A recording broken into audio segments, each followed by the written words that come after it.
এই কমিটি মহান জাতীয় সংসদ অধিবেশনে প্রথমে পবিত্র জুলহানুল কাদের থেকে জনাব নিয়ে আসছেন সংসদীয় সদস্য মোহাম্মদ তাইস আহমেদ। গান করা চান জামালপুর।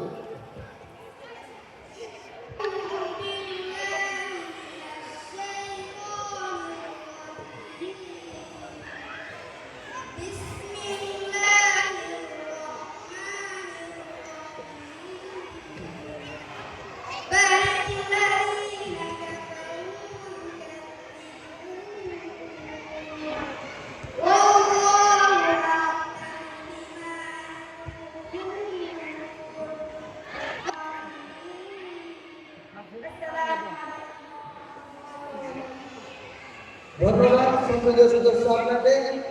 এখন সংসদ অধিবেশনে বক্তব্য রাখবেন মোহাম্মদ সুলাইমান মাহমুদ মেনান্দ হোসেন দাওগানি।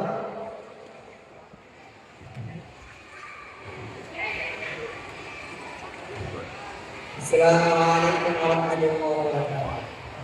মাননীয় স্পিকার, আপনাকে ধন্যবাদ আমাকে সময় দেওয়ার জন্য।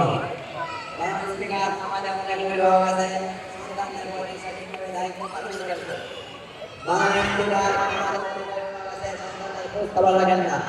মাননীয় স্পিকার, আমাদের অভিভাবক আছে, সন্তানদের আজর মাননীয় স্পিকার, আমাদের অনেক অভিভাবক আছে, সন্তানদের শিক্ষা দেন না। মাননীয় স্পিকার, পরে সন্তানরা ভবিষ্যতে চলে যায়। মাননীয় স্পিকার, আপনাকে ধন্যবাদ আমাকে সময় দেওয়ার জন্য, আমার অভিযোগ গ্রহণ করার জন্য ধন্যবাদ। এখন বক্তব্য রাখবেন সংসদ সদস্য মোহাম্মদ রেজাউল হোসেন জামালপুর সদর মুকুন্দবাড়িয়া। মাননীয় স্পিকার, আপনাকে ধন্যবাদ আমাকে সময় দেওয়ার জন্য। মাননীয় স্পিকার, অভিভাবক হলেন সন্তানের প্রধান শিক্ষক। তাদের দায়িত্ব সন্তানকে ভালো শিক্ষা দেওয়া, সৎ পথে চলতে শেখানো। মাননীয় স্পিকার, আল্লাহ আমাদের সন্তানদেরকে ভালোভাবে গড়ে তুলতে শিক্ষা দিয়েছে।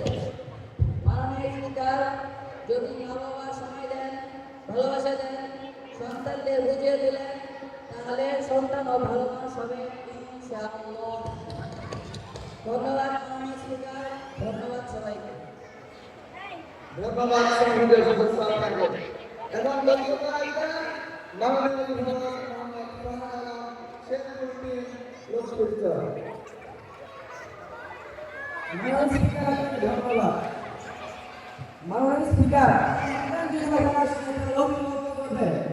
মাননীয় স্পিকার, আমাদের সন্তানের পাশে সমাজ করতে চায় না, চূড়ান্ত করতে চায় না। মাননীয় স্পিকার, সন্তানের পাশে এসে মহামারী করতে শুরু করে না। মাননীয় স্পিকার, আপনার মাধ্যমে শিক্ষা আমাদের কাছে জানতে চাই এই সমস্যার সমাধান কিভাবে হবে। ধন্যবাদ মাননীয় স্পিকার, আমার অভিযোগ গ্রহণ করার জন্য। আসসালামু আলাইকুম। ধন্যবাদ মাননীয় অভিভাবক আপনাকে। এখন বক্তব্য রাখবেন মাননীয় শিক্ষামন্ত্রী মোহাম্মদ ফারহান সাহেব সরিষবাড়ি পাঁচ ভাটারা। আসসালামু আলাইকুম। মাননীয় স্পিকার, সন্তান সঠিক মানুষ হতে চাইলে সন্তানের মা বাবার কথা শুনে দরকার, উস্তাদের কথা শুনে দরকার। মাননীয় স্পিকার, প্রতিদিন মাদ্রাসা আসা দরকার, মাদ্রাসা নিয়মকানুন মেনে চলা দরকার। মাননীয় স্পিকার, প্রতিদিনের পড়াপড়ি শিক্ষা দরকার, বাইরে কাজ সুন্দর করা দরকার। মাননীয় স্পিকার, জামা কাপড় এবং শরীর পরিষ্কার করে চলে রাখা দরকার। মাননীয় অভিভাবক, আপনারা নিজের ইলেকট্রনিক ডিভাইস থেকে বিরত থাকবেন এবং আপনাদের সন্তানদের ইলেকট্রনিক ডিভাইস থেকে বিরত রাখবেন। আপনারা আপনাদের সন্তানদেরকে স্নেহ করবেন, তাদের সময় দিবেন, তাহলে একজন স্টুডেন্ট সৎ ও যোগ্য হয়ে সমাজে গড়ে উঠতে পারবে। এই বলে আমরা সংক্ষিপ্ত বক্তব্য শেষ করছি। মাননীয় স্পিকার, ধন্যবাদ। ধন্যবাদ মহান শিক্ষামন্ত্রী আপনাকে। ধন্যবাদ আমাদের সকলকে। আসসালামু আলাইকুম ওয়া রাহমাতুল্লাহি ওয়া বারাকাতুহু।